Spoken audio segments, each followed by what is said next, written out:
एक भावनात्मक कहानी, पूर्ण कहानी। एक शबे सन्नाटा था। चांद की रोशनी में सब कुछ शांत और हसीन लग रहा था। शहर की गलियों में हल्की सी हवा चल रही थी और उस हवा में कुछ कितने ताज्जुब की अधूरे बात है। जज्बात भी थे। यहीं से एक नया मोड़ शुरू होता है। कुछ जिंदगियां, एक हवेली, और अचानक हवेली के दरवाजे पर दस्तक होती है। एक शख्स बाहर खड़ा होता है जो सिर्फ एक मुसाफिर है। आइए अंदर आ जाइए। शुक्रिया।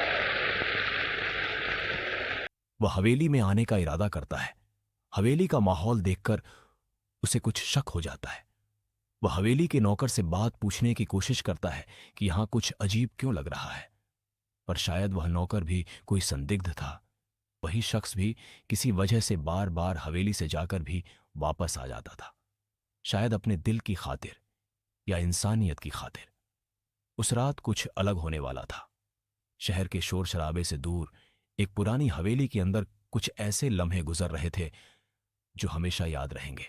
संजीव कुमार का किरदार एक पुरानी तस्वीर देख रहा था, एक चेहरा जो उसके दिल के सबसे गहरे कोने में बस गया था। हर मुस्कान, हर अदा अब उसके लिए सिर्फ यादों का साया थी। वह उन लम्हों को याद करता है जब जिंदगी इतनी साफ और मासूम थी। एक छोटी सी बात, एक हंसी, छुप छुप कर मिलना, और फिर वक्त के साथ सब कुछ बिखर गया। हर चेहरा, हर आवाज अब बस उस रात की तन्हाई में गूंजती है। मगर असल कहानी यहीं से शुरू होती है। संजय कुमार असल में एक डाकू है, जिंदगी से हारा हुआ, भूख और मजबूरी का मारा हुआ इंसान जो कभी अपनी दुनिया में मग्न रहता था। उस रात वह उस हवेली में किसी योजना के साथ आता है। अंधेरा, सन्नाटा और बंद दरवाजे, सब कुछ उसके इरादों के मुताबिक होता है। लेकिन किस्मत उस रात अपना खेल खेलती है। उसे गलती से उस हवेली के दरवाजे पर ला दिया जाता है। वह हवेली में जाता है जहां कई जिंदगियां दांव पर लगी होती हैं। एक औरत जो हवेली की मालकिन होती है, अपने बाप के साथ हवेली में मजबूरी में रहती है। एक धोखेबाज शख्स के जरिए उसे जबरदस्ती शादी के लिए दबाव बनाया जा रहा है। उसका बूढ़ा और मजबूर बाप लाचार हो चुका है। फिल्म में हर तरफ सस्पेंस छाया हुआ है कि अचानक वहां डाकू संजीव कुमार हवेली लूटने के इरादे से पहुंचता है। हवेली का माहौल बदल जाता है। यह शख्स जिंदगी से हारा हुआ होता है और अब किसी को खुश नहीं देखना चाहता। मुझे बहुत खुशी हुई तुमसे मिलकर। मुझसे मिलकर आपको खुशी नहीं, खौफ होना चाहिए। हवेली में संजीव कुमार डर का माहौल पैदा कर देते हैं। किसी को कुछ कहने की हिम्मत नहीं रहती। और फिर हवेली के एक कोने में एक और शख्स की मौजूदगी महसूस होती है। एक लड़की जो किसी ट्रेजेडी में फंसी हुई थी और जिसे किसी के साथ जबरदस्ती शादी करनी पड़ रही थी। उसकी आंखों में डर और मजबूरी थी और चेहरे पर जिंदगी की कठिनाइयों की झलक थी।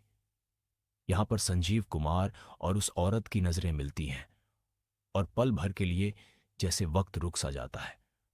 लड़की को नहीं पता कि सामने खड़ा आदमी असल में कौन है, और उस आदमी को पहली बार महसूस होता है कि कोई उसे बिना जाने, बिना पूछे अपना मान रहा है। वह रात धीरे धीरे आगे बढ़ती है। बातचीत होती है। आपके सिपाही को मार दिया। अजी ये सिपाही तो आप ही का है ना? ओह, गलती हो गई। लड़की अपनी तन्हाई, अपने डर और अपने ख्वाबों के बारे में बताती है और वह डाकू सिर्फ सुनता रहता है। हर लफ्ज उसके दिल पर चुभता है क्योंकि यह जिंदगी उसकी कभी हो ही नहीं सकी। लेकिन उसे जब यह महसूस होता है कि यह लड़की भी उसी तरह उलझ चुकी है जैसे वह और उसकी बीवी उलझ चुके थे, उस रात पहली बार उसके दिल में शर्म और पछतावा पैदा होता है। पहली बार उसे लगता है कि शायद वह गलत रास्ते पर चल रहा था।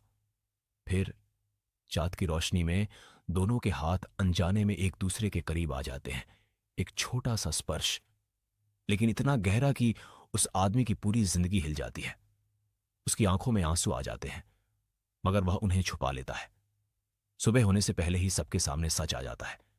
गुस्सा, डर और अनिश्चितता के बीच वह आदमी खामोश खड़ा रहता है। वह लड़की उसे देखती है, वही आंखें, लेकिन अब उन आंखों में न गुस्सा है न चीख, बस खामोशी और राहत है। वह आदमी बिना कुछ कहे पुलिस के हवाले हो जाता है।